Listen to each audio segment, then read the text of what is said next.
Hello everyone, I have a story here from the talented PoloniumPoisoning. Something terribly wrong happens in the Louvre Museum on Mondays. 1:32 p.m. Okay, I had to stop to type this because things are getting weirder.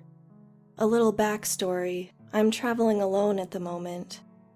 I've been through other cities in Europe with a few friends, and plan to meet more as I go. But in Paris, I decided that, since I don't have a girlfriend to enjoy romantic places with, I should just go on my own and appreciate the art and history. So here I am, at the most amazing museum in the world. Thank you so much, French people, for stealing everything everywhere you went. Your collection is beautiful.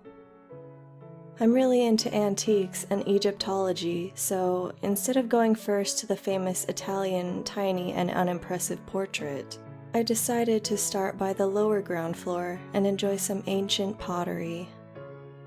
Anyway, I don't know how I can type this so calmly. The weirdest thing is happening. I'm looping between 3 rooms.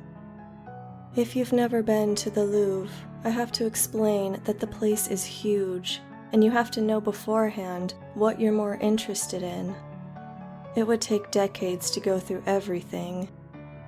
The museum has 4 large floors, each divided in a few collections, like sculptures, paintings, antiques, etc.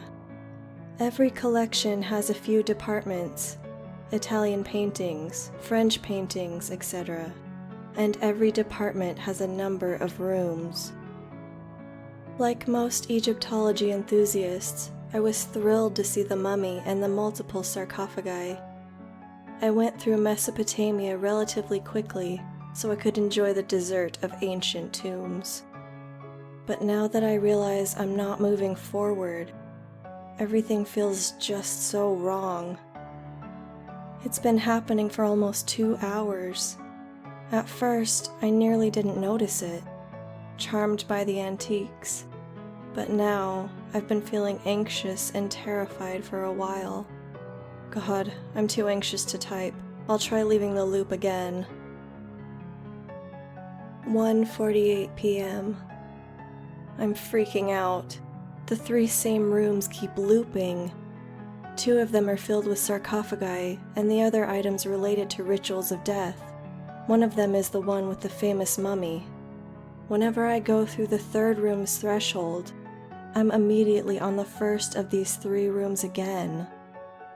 Around 5 minutes ago, I saw one of those security guards that roam around or sit on tall stools, watching people. I was so relieved. It was a black-haired woman.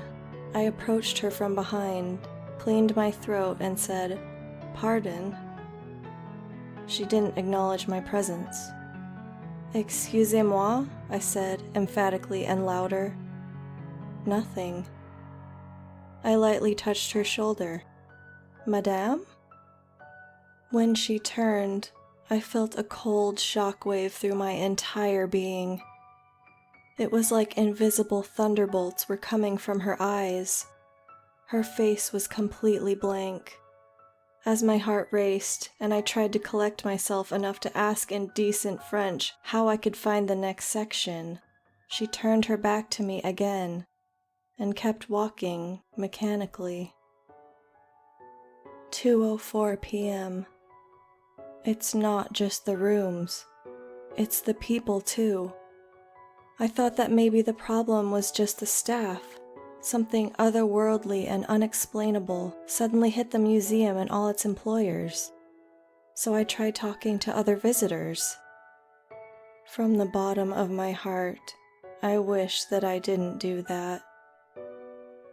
I approached a young couple speaking Spanish, a language I'm more acquainted with than French. "Excuse me, but how do I get to—" As soon as I was close to them, they started walking and crossed the threshold of the 3rd room.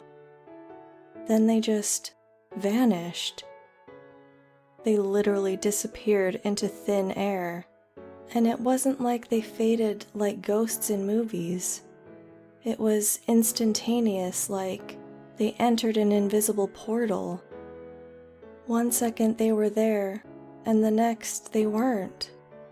I desperately tried contacting my friends or family or anyone outside of this madness, but my reception is terribly bad here in the underground and, well, I'm unable to leave. So my stupid phone is only able to take pictures and notes. Someone here has to know something, or at least have noticed something. It's Monday afternoon, so the place is quite empty, especially because it's summer and the weather is mild today. Not a good day to be indoors. I'll keep asking. I have to. What else could I do? 2:17 p.m. I wish I quietly accepted my fate. God, I want so bad to leave. I dreamed of this trip for such a long time.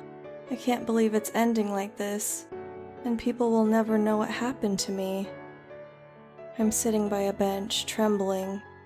I don't even know how to explain. I tried talking to someone.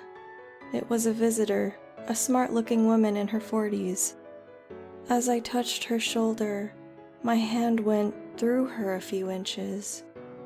I had time to think, fuck, this woman is a ghost. It was like she was incorporeal. But then,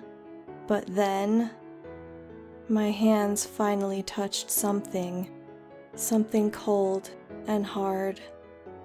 It was her bone. It was her fucking bone. She looked at me both maliciously and confused, like she wasn't instructed on how to deal with such a thing. I ran until the end of the loop. Is everyone dead? Is everyone fucking dead? Am I the last living soul here? Am I dead too? 2:39. I made another mistake. I decided to hide from other people near the mummy. Have you ever seen a mummy? For some reason, it always feels like they're very much alive and will abruptly get up. Think of the vague anxiety and dread you feel when you enter a biology lab filled with former living beings preserved in formaldehyde, but 100-fold. The mummy moved. The mummy fucking moved.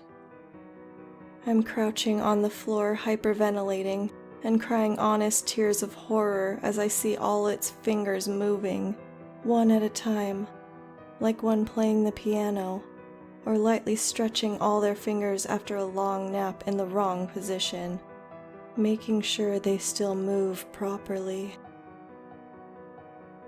2:46. The mummy is still moving. People pass through it like it's nothing. Have I gone mad? Am I disassociating? The air vent is rattling. The air vent is rattling. Something's coming from under. Deep, deep, deep, deep under. The mummy moved its neck to keep up with it. There's no escape. I work at the Louvre, and I found a cell phone with these notes. It stops abruptly. The phone is unlocked, and this draft is the first thing that pops up when you touch the screen. Now, missing phones in museums are extremely common, and it could be a very smart, well-elaborated prank. But the story intrigued me enough to check out the security feed. They didn't show anything wrong. But it's probably because the whole Egyptology section's cameras malfunctioned for 3 hours today. And the worst part is that it's not the first time that it happened. I've been here long enough to know why we close on Tuesdays. They start to get agitated the day before the feeding. Don't come on Mondays, please.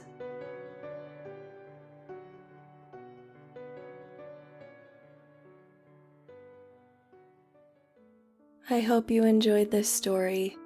Again, thank you to PoloniumPoisoning for letting me use her story. Have a good night, everyone. Love. The Mistress.